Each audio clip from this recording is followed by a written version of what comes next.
right, it's exciting to have you back with us on the program. Good morning, Nigeria, the network service. And as I said earlier on, our conversation is on the 2022 Appropriation Bill. And to set our conversation rolling, we have a background there put together by our State House correspondent, Adamo Sambo. It was a warm and befitting welcome for President Muhammadu Buhari in the hallowed chamber of the National Assembly as he formally presents the 2022 Appropriations Bill for consideration and approval. The budget proposal, the last expected to be fully implemented by this administration, is predicated on conservative oil price benchmark of $57 per barrel, oil production estimate of 1.88 million barrels per day, an exchange rate of 410 naira 15 kobo to $1, a projected GDP growth rate of 4.2%, as well as an inflation rate of 13%. The budget is made up of a capital expenditure of 5.35 trillion naira, non-debt recurrent cost of 6.85 trillion naira, personnel cost of 4.11 trillion naira, 3.61 trillion naira for debt service, and a sinking fund of 292.71 billion naira. Our target over the medium term is to grow our revenue to GDP ratio from about 8% currently to 15% by 2025. At that level of revenue, the debt service to revenue ratio will cease to be worrying. Put simply, we do not have a debt sustainability problem, but a revenue challenge which we are determined to tackle. As the Buhari presidency proposes, the 2022 budget is expected to be funded by 10.13 trillion naira oil, non-oil, and other revenues, while a deficit of 6.26 trillion naira will be financed by new borrowings, privatization process, and drawdowns on loans secured for specific development projects. Some have expressed concern over our resort to borrowing to finance our fiscal gaps. They are right to be concerned. However, we believe that the debt level of the federal government is still within sustainable limits. Borrowing at specific strategic projects and can be verified publicly. Very importantly, we have endeavored to use the loans to finance critical development projects and programs aimed at improving our economic environment and ensuring effective delivery of public services to our people. Although details on the budgetary allocation to MDAs are yet to be made public, President Buhari gave a hint that defense and internal security will continue to be accorded his administration's top priority. We remain firmly committed to the security of life, property, and investment nationwide. We will continue to ensure that our gallant men and women in the armed forces, police, and paramilitary units are properly equipped and well motivated. The 2022 budget is also the first in our history where MDAs were clearly advised on gender-responsive budgeting. These are part of critical steps in our efforts to distribute resources fairly and reach vulnerable groups in our society.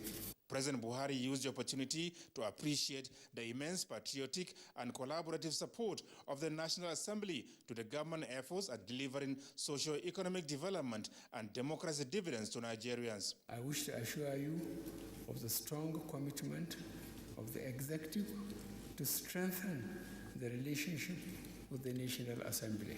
Nigeria is currently emerging from a very difficult economic challenge. We must continue to cooperate and ensure that our actions are aimed at accelerating the pace of economic recovery so that we can achieve economic prosperity and deliver on our promises to Nigerian people. The president once again thanked the lawmakers for the passage of the Petroleum Industry Act and hoped that the implementation of the new law will boost confidence in the nation's economy and attract substantial investments in the sector.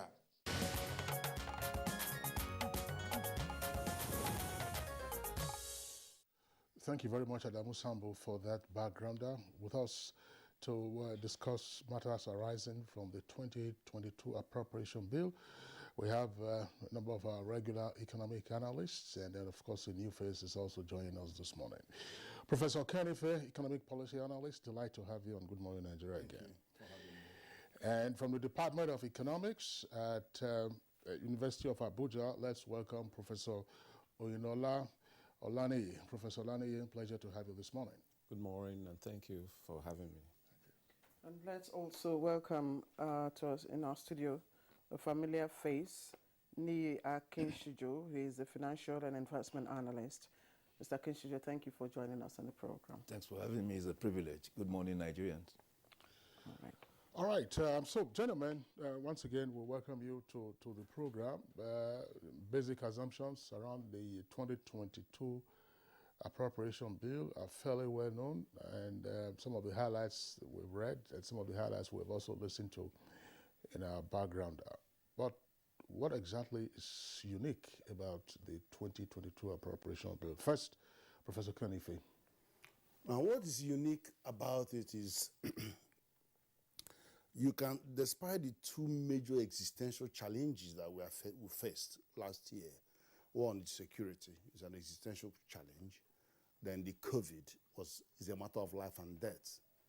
But despite all of that, I can see Nigeria coming out of the woods from this budget relative to all the other budgets of this administration. I can see light in the end of the tunnel, and I can see on a pound-to-pound, naira-to-naira comparison of this budget and the current one, how we are emerging. If you look at the fundamentals you just mentioned, $40 this year, $57 next year, 1.6 million barrels a day this year, 1.88 million barrels a day. The exchange rate is neither here nor there, but it's 379, it's 410, and then inflation figures trending down, though not stiff enough. And then when you look at certain characteristics of, our parameters, financial ratios, there is an improvement. You could see that we are likely to end up with under 40, 30-something percent, 36% or so revenue, debt service to government revenue, as opposed to 46.8 projected in this year. And then the revenue increment, which is over 2 trillion, coming from our PIA, is comfort. It's real comfort. And there are many others we will unravel, quite a few other things that are good signs. And that actually says that the administration might finish off really stronger than it started. All right, I'm told that our guest in our Kaduna studio is ready with us, so let's quickly bring him in. Professor Yushao Ango, Professor of Finance and Entrepreneurship and Dean School of Postgraduate Studies in Kaduna State University. Always a pleasure to have you join us. Let me also stay with you since we have introduced you and also get your own perspective about the 2020 budget that has been presented to the National Assembly. What for you are the, what excites you about this budget? Yes, good morning. Thank you very much for having me. I believe the budget clearly is a progression from the previous budgets that have been presented by this administration. What excites me particularly was the reference made by the President to the fact that the administration survived 2 recessions, and the recessions we came out of it because we had to spend money, and in spending those monies, we had to borrow to spend, because for you to come out of recession, there must be a lot of economic activity taking place in the country. Now that has happened, and the concern I have of the budget is the fact that when you look at the tax to revenue, sorry, the expected tax to revenue targets or to GDP, we have shot a little bit out of the Economic Act that was enacted for that purpose. But having said that, I think we are on course, obviously. I think there are issues that, or some recommendations that we may have as we go along in the course of the discussion. But by and large, until we see the details of the specific allocations to MDAs, I think we are on the right course, especially considering, like the Prof said, the exchange rate, the expected daily exploration of oil at 1.88 as against last year's targets, and the expected GDP growth of 4.2%, which is encouraging. And given what happened in the second quarter, we're waiting for the result of third quarter, I think it's achievable. Having come out of COVID, I think sincerely we are on course. But then there are some ends that need to be sharpened so that we don't make some essential targets, and we correct and reduce some possible negative consequences that may arise, that may affect it. Otherwise, I feel it's an encouraging presentation, and we look forward to the details so that we can now say for sure what it will be. Another thing which is interesting is the gender-based approach, which is for the first time being considered, for MDAs and all that. I think, again, that is another innovation, and I hope it's sustained so that whatever we do, we take cognizance of the diversity and ensure inclusion in whatever we do in various aspects of the economy. All right, thanks a lot, Professor Yoshua Ango. Back to the Abuja studios, Nia Kinsiju. Let's have your take on what you consider unique about the appropriation bill. Well, thank you very much for the opportunity. I want to look beyond the figures, at the literature, specifically the objectives underlining the budget presentation, as it were. I think there are about five objectives outlaid by the president. The very first one, diversifying the economy with growth in MSMEs. I think it principally talks to our historical aspiration, and of course, that aspiration had actually turned out to be a challenge over time. And I think precisely focusing on the MSMEs to drive diversification is an appropriate objective, and we can only wish and hope that that is realized. Everybody who's a good analyst would always submit that the MSMEs are the power drivers of the economy, as it were. Reducing poverty, that had also been an historical aspiration, had been a major reality of the economy, as it were. And of course, by reducing poverty, it also talks to growth in the economy. We also have reducing diversity. Reducing, I think, 1, 2, 3, reducing regional disparities in terms of economy and social positioning. That also talks to the differences, in the capacity of the capacity of subnationals, and we are hoping that that could also close up. This talks in a way to the VAT argument.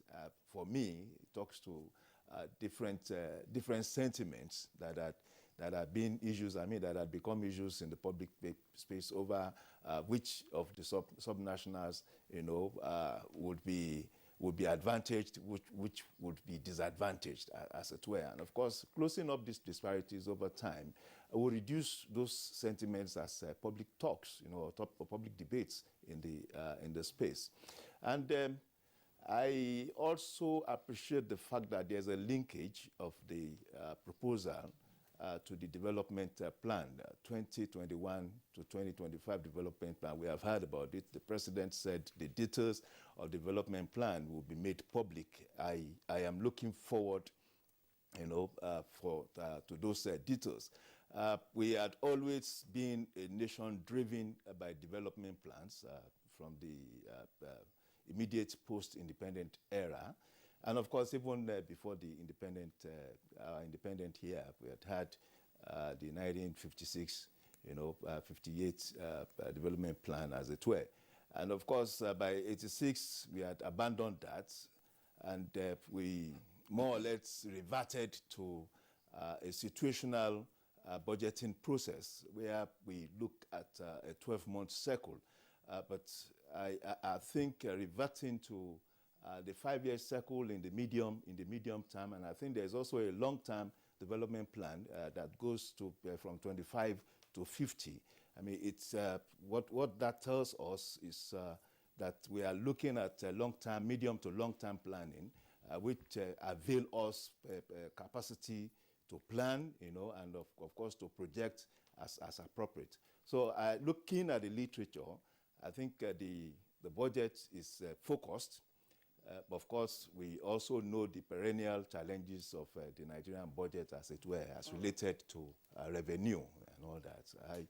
I think going forward, we should be able to dimension some of these thoughts. I mean, some of these positions in the budget.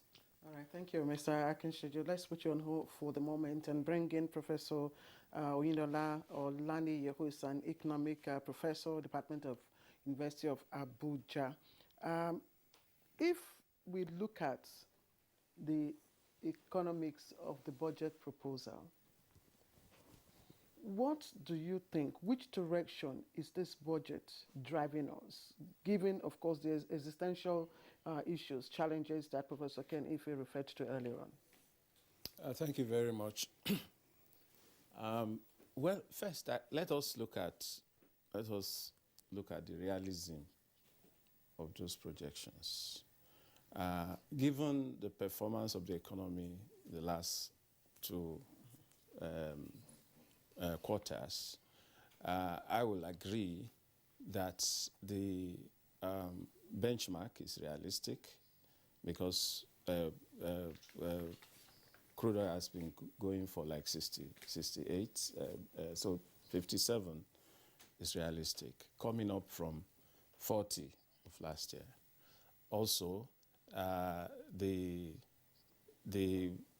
quantity that we need, we are talking about, because you need both the quantity and the price to get. That's also realistic, given what has happened in the immediate past. Now, this show that there is prospect of higher revenue for the economy in 2022. And that should normally suggest that we should be more careful with the issue of exchange rate. Whereas there is greater prospect of increase in revenue. We are going into a planned devaluation. That is, we had 375 as the exchange rate projected for last year, and we are having 410. That is projected devaluation. And I don't think we should be doing that. Yes, there's a disparity between the official and we should work at maintaining what we had, because the prospect is better. When we were having those two challenges, the COVID we needed to spend more money, and also we were coming out of that, led us into a recession, and we needed to spend more money. It's leveling up. It's leveling up. So the urgency, the unexpected expenditure is going to reduce. As a result, we need to begin to either try to sustain what we had planned last year, which we could not sustain, but planning a devaluation will further hurt. Now, so what we need to do is probably, what are the reasons why, because it may also be argued that government is trying to match up with reality, because of the gap. But rather than giving, it's better to look at why could we not sustain the exchange rate? Why could we not sustain and try to work towards sustaining it? Because even if we had an official exchange rate of 375 or so, and in the black market is 573 or so as at today,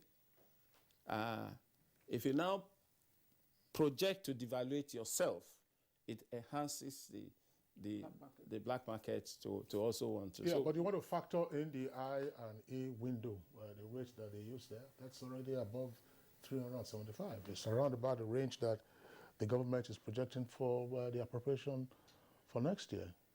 Yeah, that's what I'm saying. I'm saying that rather than, project, we should rather try to sustain.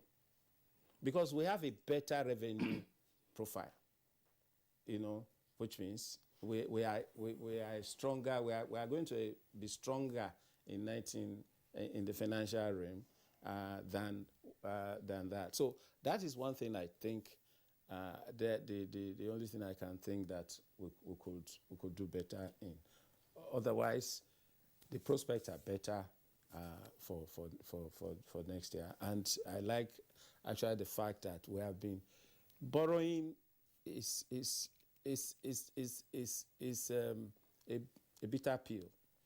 But when you are using it to do things that will enhance productivity, it is advisable. So we can see rails are coming up, which will enhance productivity. We can see better roads in some parts, and which we will need to improve upon. So we need, but we just only need, like Professor Khan talked about, only need to make sure that the money that we budget go into the project. Thank you. Thank you, Professor Olani. Professor Kenneth, earlier you said exchange rate neither here nor there. But you listen to your brother, Professor. Yeah. There's some concern about the figures, but I'm not quite sure what the point is. Because part of what he's saying is, look, if for our previous projection was 375, and midway the monetary authorities decided to say, look, this is the more realistic rate, about 400 and something, and that's what is now being carried over to 2022. Does that indicate that something is amiss? Actually, well, I see where he's coming from.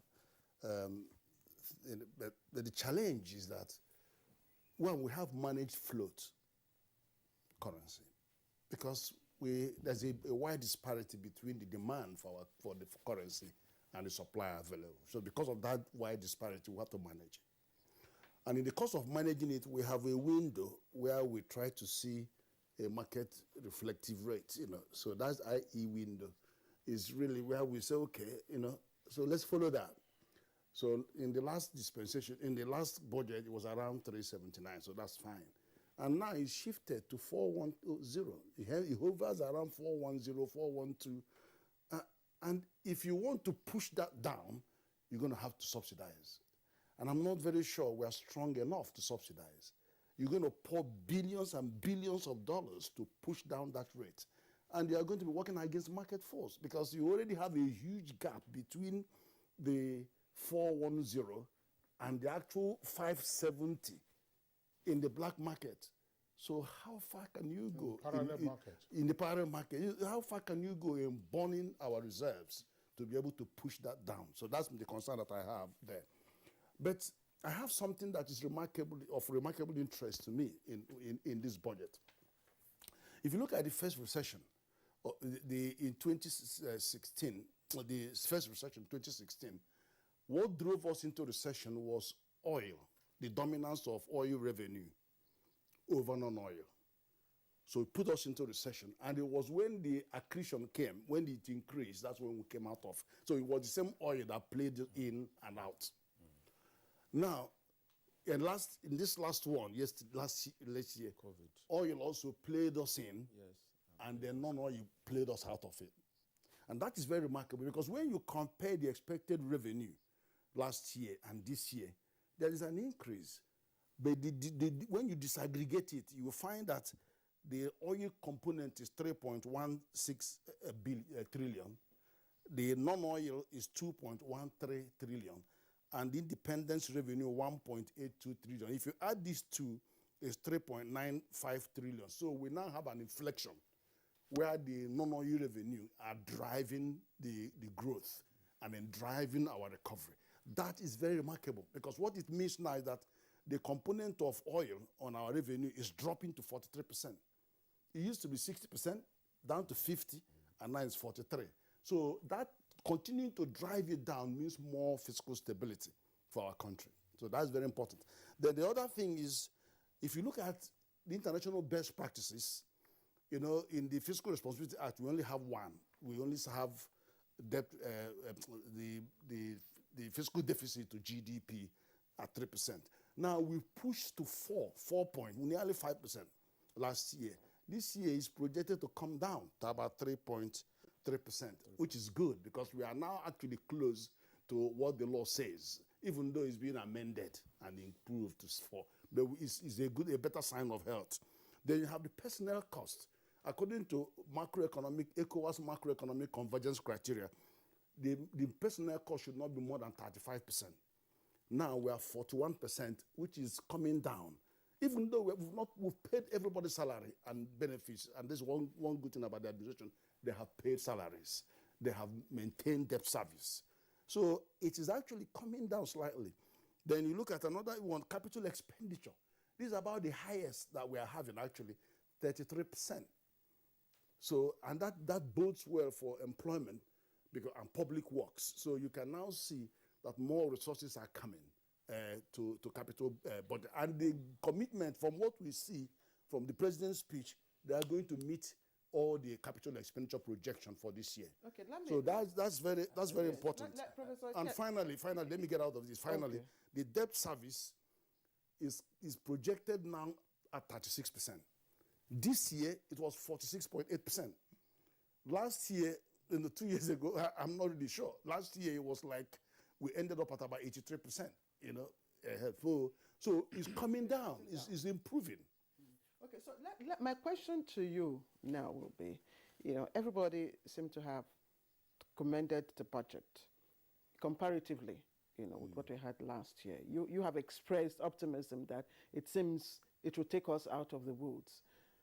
But let's do some assumptions. The existential challenges that you referred to, COVID-19 is still there, insecurity is still there, it's not abating. It's, you know, even though we are trying to, you know, cut the ends, we are also having other emerging, you know, health challenges. Cholera is hitting, you know, yes. And you cannot predict the global stability or the dynamics of the global oil prices. What if something happens? Will it threaten the budget estimates for next year? Inevitably, things happen. Tomorrow, you can have another variant of COVID that sends everybody into a lockdown. There's no question about that. But the fact is this, you know, we have to be realistic. You know why I say we have to be realistic? This is a nation that is at war in all the 6 geopolitical zones. Many countries are still paying for the Second World War. You know that. It was in 1945. Many countries are still paying the debt that they incurred in the Second World War. We haven't gone to borrow $100 billion because we are fighting wars. And they are asymmetric warfare, for a start. Asymmetric. We haven't said, okay, look at all countries. One question we should really ask is this. Why are the development finance institutions eager to give money to Nigeria. If we think it's all so bad, why are they throwing money to Nigeria? There are $9 trillion sovereign funds looking for where to invest. And Nigeria happens to be one of the ones that they want to give their money to. Because the fundamentals that they look at when they go to the computer and say, can I lend to this country? Well, they have never defaulted. They are a resource-rich country. There are so many things that they will say, give, give, give. But that many countries are not in that position to receive money right now because the COVID has decimated their financial capability. So we need to bear all that in mind. So we haven't imposed an extraordinary tax called war tax to help us get out of this. We are still managing. But the good thing is that the Oil Act, that APIA, has put us, taking us out of the life support machine and then giving us more hope of increased revenue. And I'd like to hear something that was not, I couldn't see in the budget. How would we deal with the subsidy, oil subsidy going forward? Because that's a big hole in our public expenditure. Over $100 billion every month just going somewhere. Thank you, Professor Ken. Maybe I need to chip in something here. You see, when I talk about exchange rates, we have some policies that obviously has affected the exchange rate. Well, of course, you have mentioned the subsidy. Now, if we take that off, the pressure on the naira, on the dollar reduces. But we crashed interest rates 2 years ago from 13% to about 1%. If people cannot save their naira again, so they pick their money from the bank and buy dollar and keep. That is one of the areas of pressure on the dollar. In an economy where inflation is 13%, thereabouts. 17%. And savings rate is 1%. Does it make any economic sense? It means you have a negative interest rate of 16% if you put your money in the bank. Correct. That's correct. So people go to the bank, carry their millions, go to area zone 4, change it to dollar, and either put it in a domiciliary account or put it in their houses. That is one source of pressure on the naira, on the dollar. Why can't we release that? Why? What you see? When we said armchair banking, wanted to encourage banks to give money for production. Have you done a study to find out whether the money has been channeled to production? Since that policy, when we make a policy, we evaluate the policy, know whether it is working. There are intended and unintended consequences of every policy. Every policy, every change has negative and positive consequences.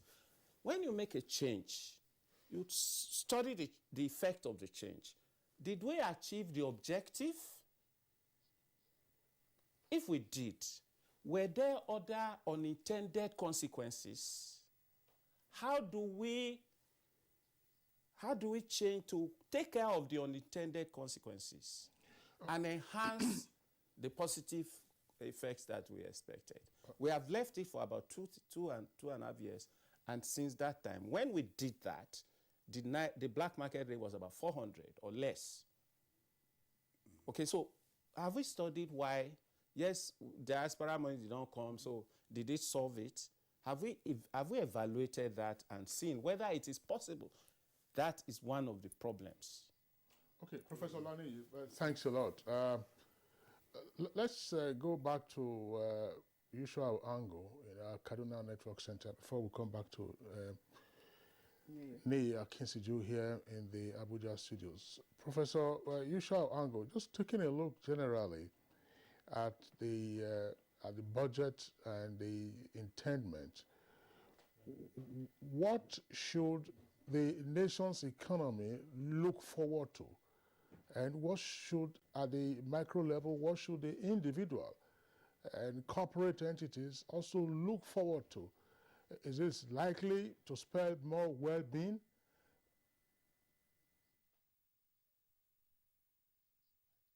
The budget is a budget of economic growth and sustainability.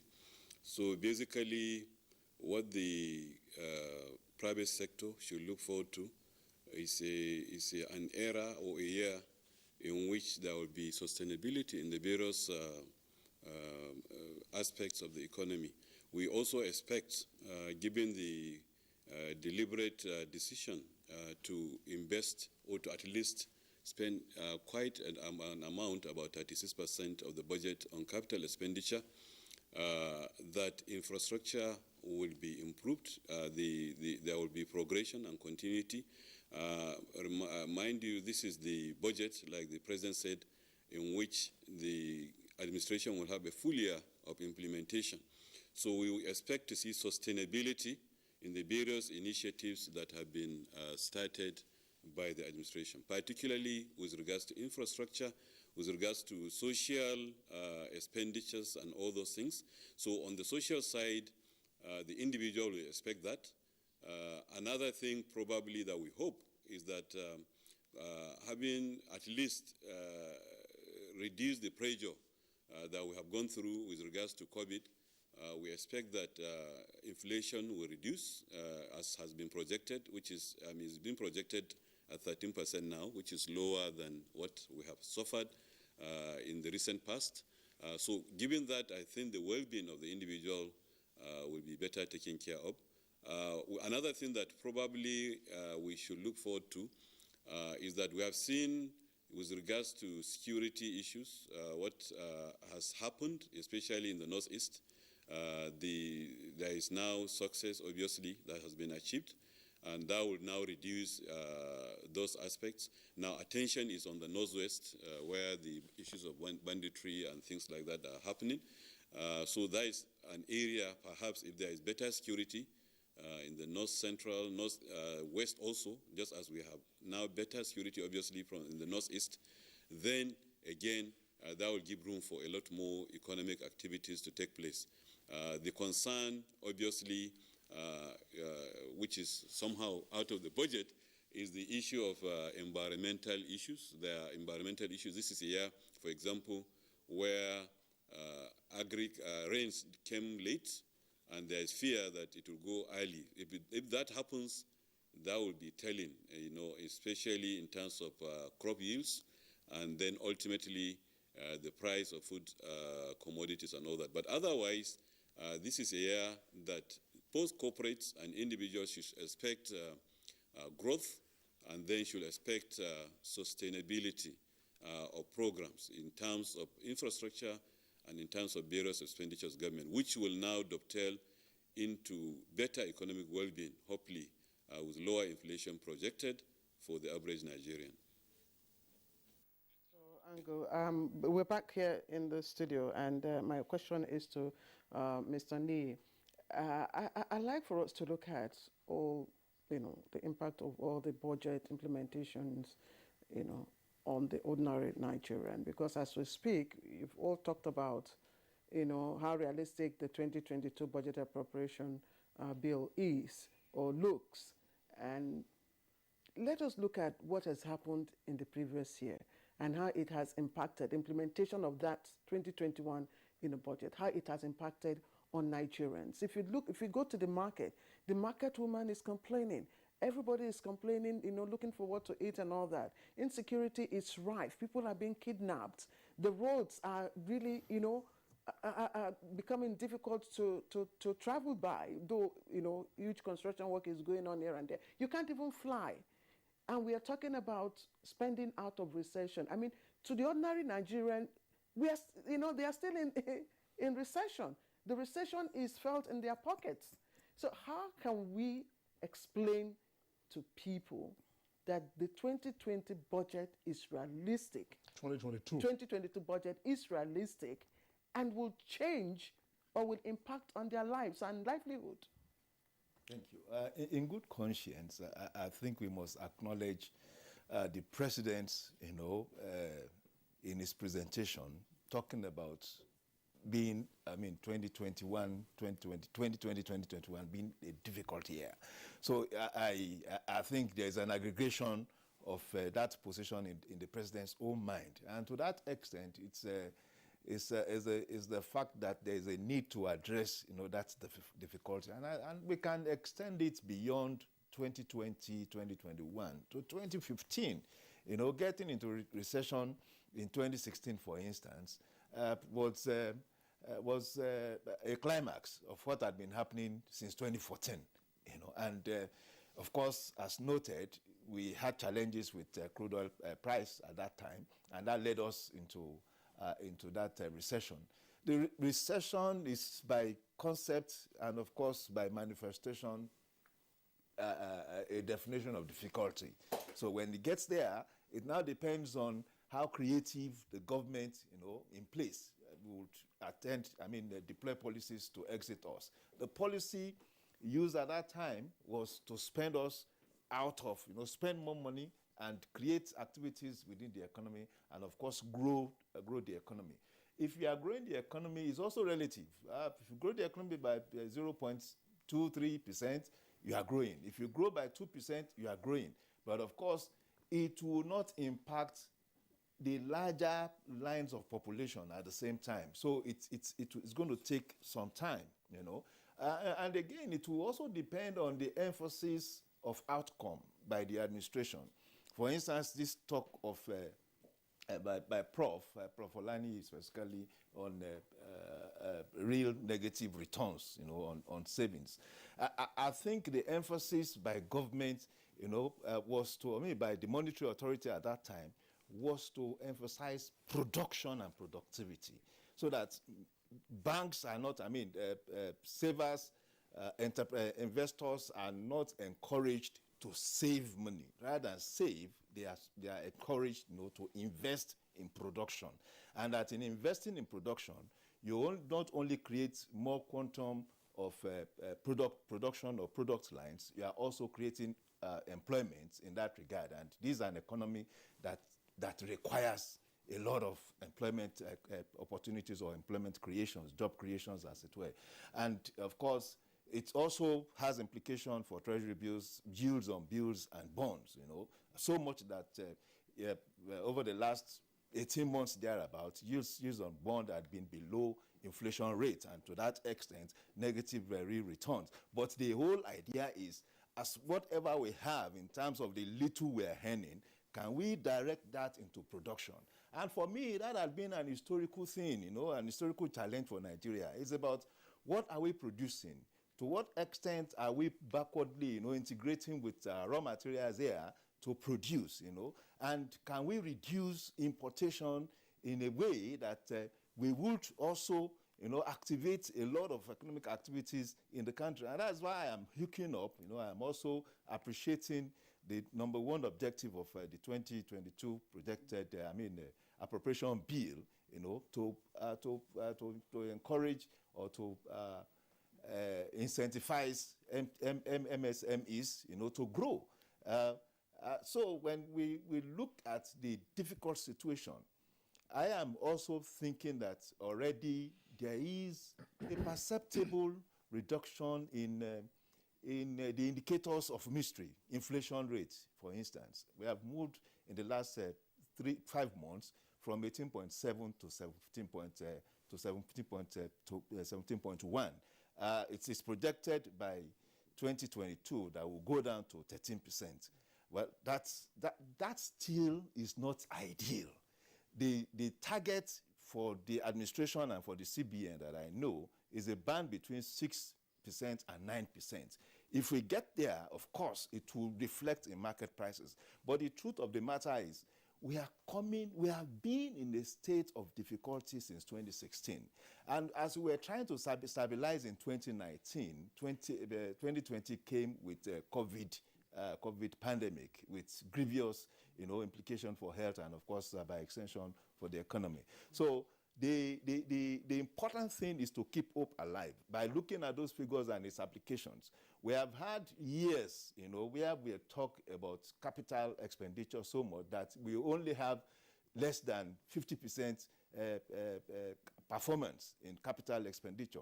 But now, in 2020, 2021, we're talking of 100% achievements in capital expenditure, and that is the aspect or the side of the budget that impacts the larger population. You talked about growing our productive sector, that's the manufacturing sector. But is it possible to encourage local manufacturing while also cutting foreign direct investments? How do we, shore up or ensure that what can we do to encourage our local manufacturers to step up in their capacity? In encouraging local manufacturers, it's to actually do what the government is doing now. I think we have to consider that. Deliver on infrastructure. What had been the major limitations for local production? It's that the average barber, the average manufacturer of soap and all that cannot even access power, for instance. When in moving small goods from one point to the other, there's difficulty of movement. There's high cost of that will have to be, that will have to be implied in the movement of goods and raw materials and all that. So it is obvious that our major challenge has been what I call the boats are not infrastructure, roads, bridges, and the likes, and of course power and all that. These have major implication, for productivity. But again, can we achieve it at a goal? We are supposed this year now to be investing $100 billion on providing infrastructure for Nigeria. But do we have it? We don't have it. So it has to be prioritized. And of course, it has to be graduated. I am also believing that the president's commitment to PPP, public partnership, will also go a long way in filling this void, this gap, as it were. Nee, thank you very much. Back to Professor Kanife. Professor Kanife, well, you're optimistic about the goals of the 2022 appropriation bill. Tell us what you think the common man, as the saying goes, should look forward to with 2022 on the horizon. Well, if you notice how quickly we came out of recession in just one quarter, it was because of concerted fiscal and monetary policy intervention. So that had the CBN put 3.5 trillion on the table, 1 trillion for the manufacturing sector, and then you saw economic sustainability plan with 2.3 trillion, and they all went for both the supply side and the demand side of our balance sheet. And then that is for the GDP. They were focusing on both the consumption side and the output side of the GDP. So that was why while we were getting more capacity, productivity, we were giving not even that the people can actually afford to buy those products. So in that way, we quickly got out of it. It was deliberate. But there was a cost. The cost is that we had to borrow. If you don't have the money, if you want to make investment, you have to look at your pocket. What do you have? We don't have it. So we just had to borrow. But of course, part of the success story was that we had pension fund that we could borrow from.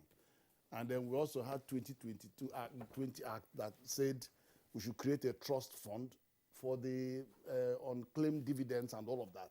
And we borrow against those. So we're beginning to, and then we have infrastructure company now from 1 trillion going to 15 trillion.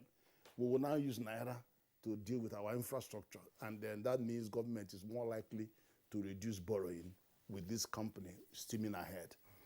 But the fact is that that activity stopped many more people from going into bankruptcy, stopped many more people from being unemployed, and bred life into the common man. And that's why we get out of that recession. And then we are now on a growth pedestal. And the thing is that the budget now is consolidating that growth. And thanks for I will never cease to talk about what the PIA means to us. Apart from the fact that the PIA hasn't sorted out this whole hemorrhage on our forex by this what's going on in petroleum importation and all the subsidy, but at least we can now see that we are going to get more money from this oil industry. We're not getting it. We're getting it. Professor Ken, it is that money that you're going to use to fight. Professor Ken, if money from oil doesn't come overnight, you know this. Investment decisions are not made overnight. Now you have created the legal environment for investors to come in, and they're going to take their time and say, okay, this is what we're going to invest in the next 5 years, in another 10 years. It is good that we have taken that monkey off our back that had been there for 20 years or more. In fact, some persons would argue that since we had the Petroleum Act in 1969, nothing else had changed significantly. But money is not going to come from the oil investment overnight. Prof. Well, I hear you. I hear you. Let me tell you, the moment that was passed, Inland Revenue said we can now expect our revenue to be more than 10 trillion. We're no longer talking about 5 trillion. And we have actually seen extra 2 trillion enter into the revenue equation from 8.8 trillion last year, 8.5 to 10 points. So there's a gap of 2-something trillion coming in. So you don't have to wait for investment for that to come. It's inefficiencies. We are now projected. It's minus the VAT war. No, wait a minute. The VAT will be collected. The issue is who is collecting it and who is getting part of the collection fee. Yes. I don't think the VAT is going to go away. But the thing is that you can actually see that the misalignments are beginning to correct and more revenue are coming to the state. And it's not disappearing. There are still some disappearing, and we're saying what we're going to do about those. The fact is this: there is less risk of that vaporizing away because the projections on the oil price are real. If you look at the American Energy Information Agency, they projected. They're even saying that there are even more people saying that $100 is going to be the price by the end of the year. So there are positive signs that revenue will continue to increase. The production volume is also increasing, but so there are positive signs on that side. Prof, thanks a lot. But you're still speaking largely, I would say, at the macro level. Professor Olaniyi, let's break this down. To say, when we say the common man, we're referring to all of us. Nii earlier was talking about headline inflation, but we know that the component of it, which is food inflation, is significant. Now, Professor Kenife draws attention to rising oil prices. We have stopped, at least on Good Morning Nigeria, celebrating high oil prices because we know that the cost of importing refined products also hurts us.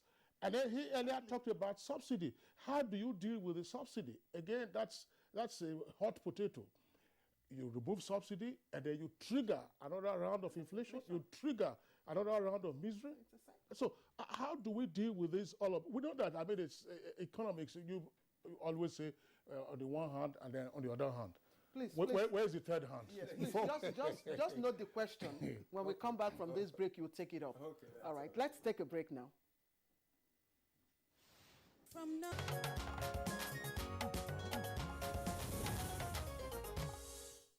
All right, you're welcome back here. You're still watching Good Morning Nigeria, and we're live on the network service of the Nigerian Television Authority. Let's go back to Professor Olaniyi. Prof, I was taken up from the points articulated by Professor Kenife with regard to what we need to do or what should be the expectation of when we say the common man. It means everybody, includes the elite class. It will include partnerships, it will include businesses, and ultimately the state itself. In terms of well-being, what can we look forward to? Bearing in mind some of the stats that are in tension one with the other. Oil prices are going up, and then the cost of our importing refined petroleum products will also be increasing. Now, we have a subsidy regime.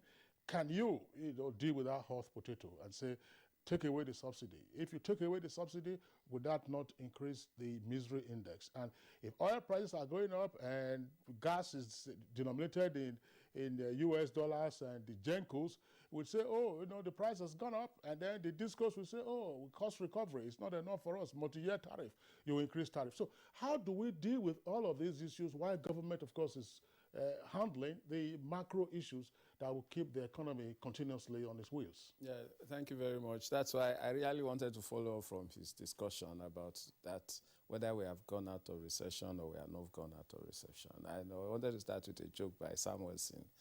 The recession, when my friend, my neighbor loses his job, there's recession. But when I lose my job, it's depression. Was trying to make a distinction between recession and depression, of course. So the magnitude, the fact is that we are looking at the distress level in the economy. The magnitude, the way you measure it, depends on actually how it comes back to you.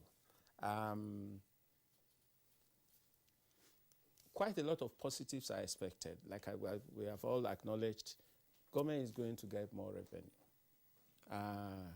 And so there is likely to be a more monetary expansion within the system. And so there will be more money flowing in the system.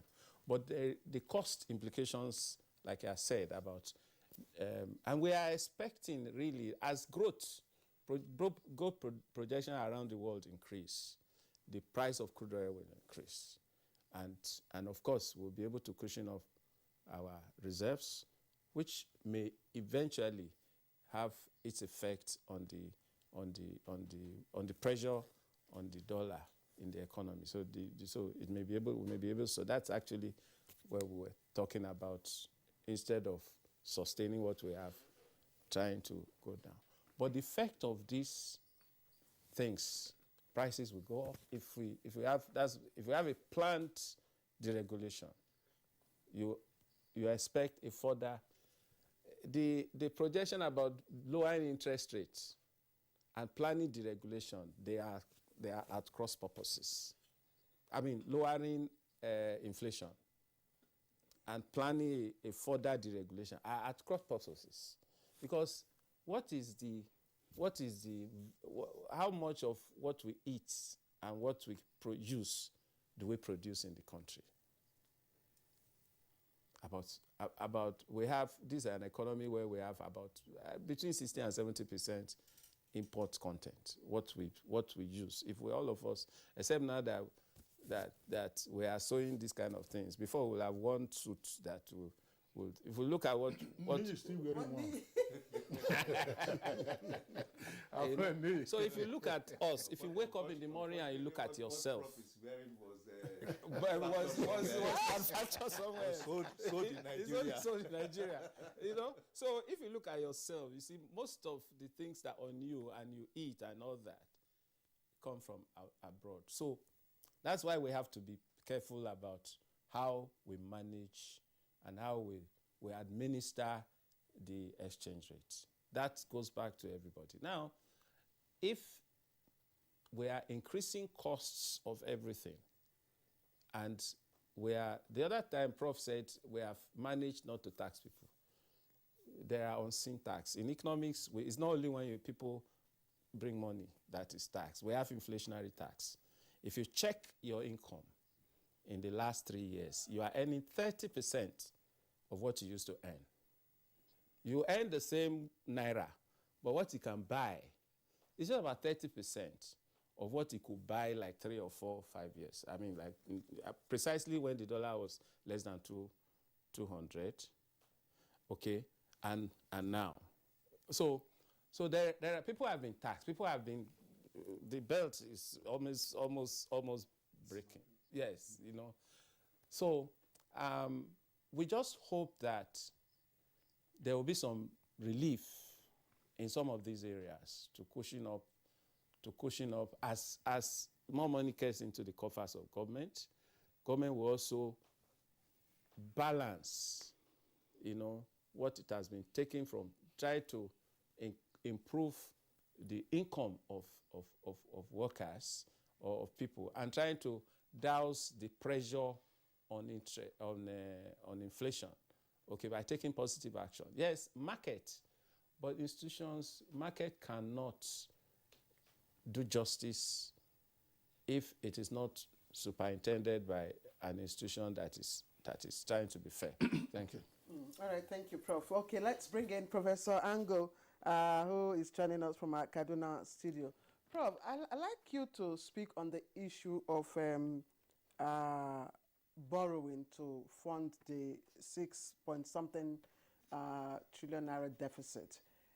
Government has indicated that it will fund that both from domestic and external borrowing, and as well as from maybe PPP or so. We've been told that, yes, it's safe for us. We are still on the safe threshold. You may want to explain that for us so that we understand it better. But are there other positive ways that we can avoid external borrowing? For instance, there are many government institutions, enterprises out there that are not remitting their, tax returns. And we are also expecting, like Prof is giving us hope, huge returns from the PIA.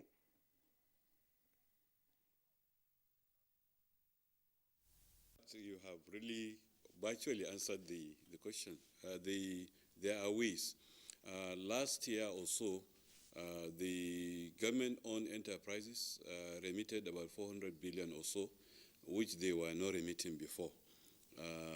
If you remember, when JAM registrar returned some billions of naira at one point, JAM was not even an enterprise per se, but when they returned some money, it was news. It was a news item.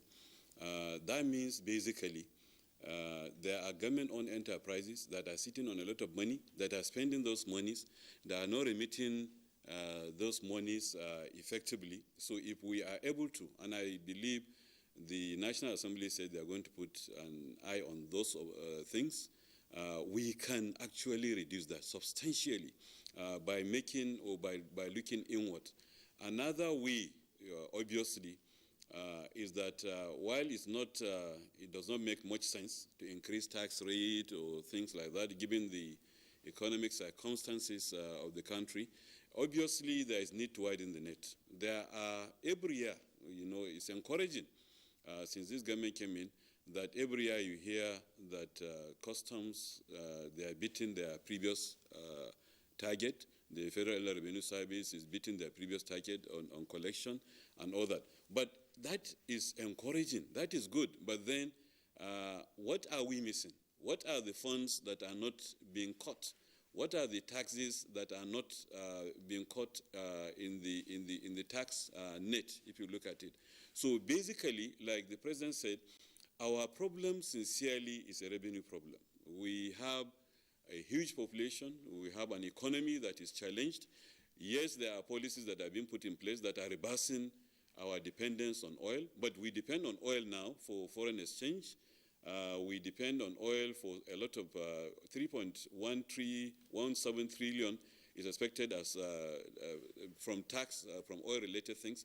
Now, we need to widen the net. We need to ensure that whatever is recoverable is recoverable. We also now need to ensure that those government-owned enterprises that are generating revenue are only using what is reasonable, and they are being monitored so that whatever is excess is actually returned to the central corpus of the government so that they can be utilized. We are hopeful that coming into 2022, the pressure on the Naira will reduce, because we are hoping that the private sector initiative of the refinery will come in, and that means probably reducing or probably even ultimately completely stopping importation of oil. So that will reduce that, and so we need to look inwards. Another thing that Professor Ken mentioned also was the issue of we have reservoir of a lot of funds that are in the country. I think whatever need to be borrowed locally should be borrowed locally so that there won't be pressure on the foreign exchange side. I think that is what we need to do going forward into 2022. All right, Professor Yusha Ango, thank you very much.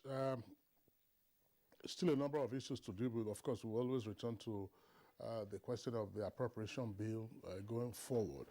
But I just wanted to also ride on this whole issue of borrowing. And what essentially we are getting right and what we are not getting right. It appears that in its oversight function, the legislature is more enthusiastic about, if you like, in the manner of speaking, proper accounting for hidden revenues of government in revenue-generating agencies. Ordinarily, that also should be an executive branch responsibility. What is it that we can do more efficiently to ensure that these hidden revenues are brought to the treasury? Because part of the reason is that we keep hearing that, oh, our challenge is revenue and so on and so forth, and yet a number of agencies are generating revenue. And is it also not a challenge that it's the commissions, if you like, the returns that some of these revenue agencies get, those commissions would appear to be, in our current circumstance, extravagant, if not scandalous. Well, it will also depend on their justification. But I think the most important thing is when collections are done and they are seen to have been done and it's diverted, it should be criminalized. And it's not just criminalized by documentation. We should see government go after agencies of government-owned agencies that are not properly accounting, for their revenue. I think more than that, there's this general belief that once you run a government-owned enterprise, it's that's your own piece of action, and that whatever comes from there, it's at the usage is at your discretion. And I think it's wrong. To a large extent, I am seeing a reform, in that regard too, especially in the 2022 appropriation bill, as it were, with the capturing of both expenditure and, of course, income and revenue sides of the government-owned, 64 government-owned enterprises. But I think there is a need to have a more activist approach, to monitoring and, of course, auditing what they are doing.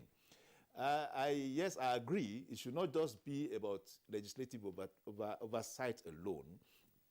I want to see more clear audit reports, especially from the Auditor General's office.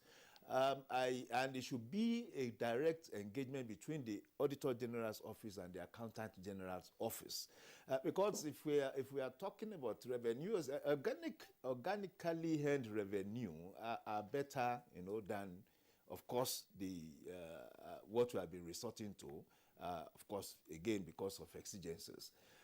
Well, the only other matter is, are we likely to also earn so much to fill the gap that we need to fill at this point in time? Despite what we may earn from the enterprises, from the government-owned enterprises, are they enough? Will they be enough, to fill the gap that we need to fill? I still believe that still securing some debts would still be necessary. Nia, thank you. Prof. Ken, my last question to you, your closing thoughts. What, in your economic, lenses, do you see might be a barrier to implementation of the budget? No, it's the extent to which we can mobilize these revenues, which is really what you're talking about.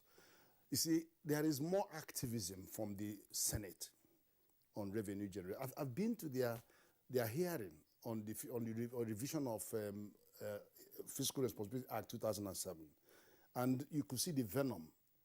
They are all out. In fact, there was over 200 Schedule 2 MDAs. They say everybody should go in. So you're talking about all MDAs now open to make a return. And then you've also seen in the Finance Act, the last Finance Act, where they are capping spend to revenue, 50%. So you're not allowed to spend more than 60% of your revenue. So you've got that coming. You've also got the normal requirement of the FRA 2007 is that you should pay 80% of your operating surplus to the Consolidated Revenue Fund. And many are not doing that. And they're supposed to be doing it every quarter. And then what you now see, the aggression now is, all right, if you're not doing it, we are coming straight for your money at source and take 25%. And that's happening. So there's so much going out now. They are out for, and in fact, even the most impactful is enforcement was the lacuna in the FRA 2007. They've now taken the enforcement is at the level of the officer, you're going to jail. You are going to pay either 500,000 or 1 million plus 6 months sentence or both. That is, and then it's no longer saying, oh, you hide under your ministry or your NTA to, no. It goes for you as an individual. And then it classifies certain blended. You know, if you look at the act, it says, this is the condition under which you can borrow. That it has to be for capital expenditure or for human resource development. And you have to show us as a concessionary loan over a long period. And then it turns around to the financial institutions, lend, they say, if you lend beyond these terms, it is unlawful. It says it is unlawful.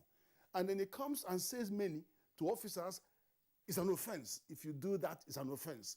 And then it gives prosecutorial power to the FRC to actually prosecute, not to wait for EFCC to come in and drag it for 3 years. The whole terrain is changed. It's because of the aggression of the Senate subcommittee on finance. So we're moving into uncharted territories now, and more money are coming. Okay. All right, Professor Ken Ife, economic policy analyst, would like to appreciate you sincerely for your thoughts on this conversation. Professor Oyinola Olani, Economic Department, University of Abuja, also we do appreciate your contribution, sir. Thank you. Let me also appreciate our friend and our brother, Niyi Akinshijo. He's a financial and investment analyst. We always appreciate you on our program. Professor Yushao Ango, Professor of Finance and Entrepreneurship, Dean, School of Postgraduate Studies, Kaduna State University. Thank you very much, Prof, for joining us from Kaduna. It's my pleasure. Thank you very much. All right. And Nigeria Super Eagles suffered a big blow to Central African Republic in March the 3, 2022 FIFA World Cup qualifiers. And sprinter Blessing Okagbare faces 3 fresh doping charges. Let's join our sports desk for details of these and more. The Super Eagles of Nigeria were defeated 1-0 by the Central African Republic in their third Group C game of the 2022 FIFA World Cup qualifiers at the Teslim Balogun Stadium, Lagos, on Thursday. By dropping points in Lagos, Ghana men remain at the top of Group C table with 6 points after 3 games.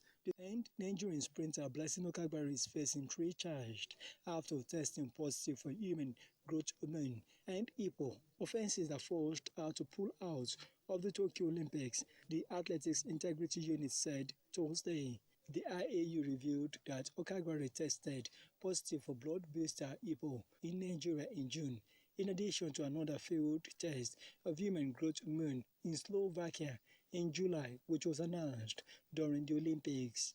Meanwhile, Blessing Okagbare denies all the charges and has requested that each of them be submitted to a disciplinary hearing, the IAU said. All right, let's take some entertainment story.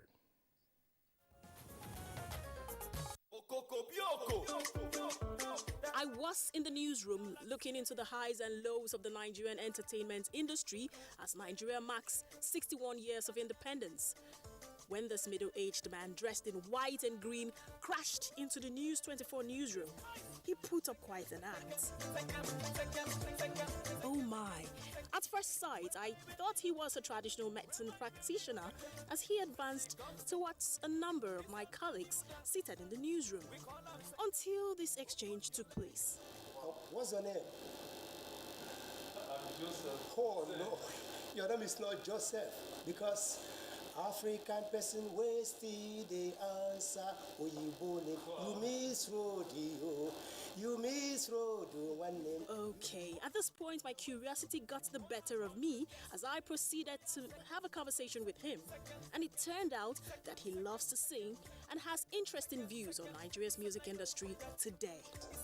We've been seeing somebody like Sonny Ade. We've been seeing somebody like Victor Olaya. We've been seeing somebody like Victor Wifo, Fela Anukulako Kuti, and all the rest. These are the people that have been projecting the integrity of Nigerian entertainment affairs. Our young people are doing wonderfully well all over the world globally. The problem and the issue I have with them is vulgar content, which is non-African, because we are people of culture, we are people of heritage of a particular aspect of life, so we should respect that. And while Nigeria has been celebrating the many international awards won by some of her music arts, it turns out that he does not see what we are celebrating. Why not us come home and do our own African Music Award, where we could showcase high life, where we could showcase Akbala music, where we should showcase Bangolo music, where we should showcase a lot of aspects of African music and Nigerian music. But what they did was what we can say belittling us in terms of entertainment. What is Grammy to compare to what is? Why can't us make our own Grammy here? Just like what is happening in the big whatever Nigeria. But these are a way to waste our resources, our energy. He also had a message for Generation Y, Z, and Alpha. Go back to their rural areas and tap some knowledge, some wisdom about how African culture used to be. It's never too late. African culture is yet untapped. And if we tap it, let me tell you, it can even pay all the whole bills, all the whole debt we have in Africa. Because one sheep of African grass is a lot to pay African debt. And his name is Ajimiri Osuagu Amechefu, a Pan-African musician who also claims to be multilingual. We may be hearing more from this interesting personality, as I intend to invite him over some other time. But for now, it's time to go. Kemani Williams with E-News. All right, so that's it. And Good Morning Nigeria for today and indeed for the week. We hope you enjoy your weekend. Good Morning Nigeria is back on Monday at 7 in the morning. I'm Kingsley Osadomo. All right, and I am Claire Chiko Dinaka Samira Dilabra. Don't forget to join us in the fight against rape and rapists. And from all of us here in the studio, have a great weekend.